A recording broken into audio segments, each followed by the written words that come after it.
在日本本州岛西南端的山口县，有一座风景如画，但却让无数华人痛心疾首的海滨小城。那么，这座小城在甲午战争之后是如何改变了台湾和台湾人的命运的呢？日本下关市古称赤间关，因为日语发音像极了赤马关，于是有了后来我们熟知的名字马关。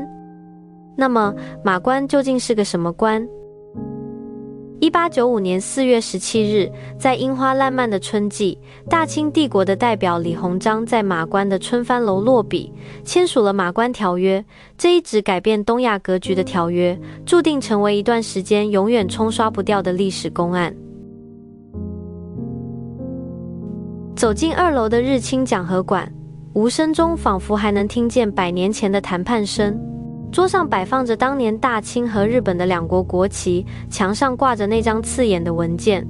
日本称它为日清讲和条约，清晰写着中国将辽东半岛、台湾岛及所有附属各岛屿、澎湖列岛割让给日本，赔偿日本军费白银2亿两。虽然在俄法德干涉下，辽东半岛最终以3000万的价格赎回，但是台湾却没有迎来命运的转机，进入长达50年的日本殖民时代。屈辱条约签订的背后还有更为屈辱的故事。日本将签约地点设在春帆楼，藏了一度诡计。春帆楼坐落于半山腰，推窗俯瞰，关门海峡尽收眼底。李鸿章签约当日迎面而来的，除了山海壮阔，还有羞辱恐吓。登楼后，我被安排坐在面朝窗户的位置。谈判时候，日本人特地将窗户打开，只见窄窄的关门海峡团团围住，日本海军舰队倾巢进出，列阵扬威，对我逼迫施压之意昭然若揭。下关成了73岁高龄的李鸿章人生的阴影。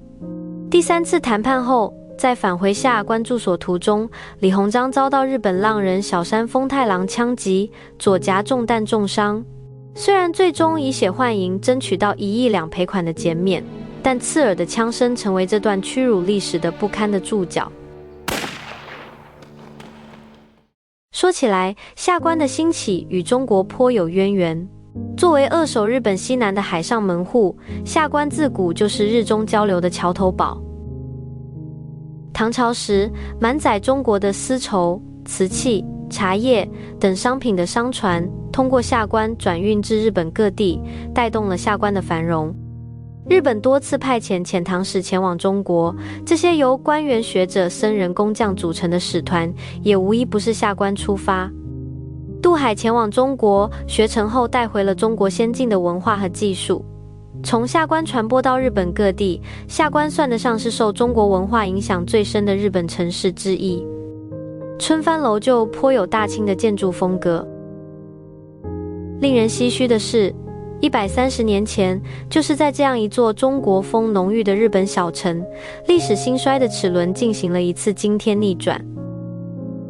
今日的下关以中国河豚料理闻名，春帆楼改建为3层的日清讲和纪念馆。游人如织，春帆楼2楼展柜中李鸿章用过的砚台，还见证着齿轮逆转时留下的痕迹。而这场历史大地震中对台湾造成的政治和文化的撕裂，至今仍在等待缝合。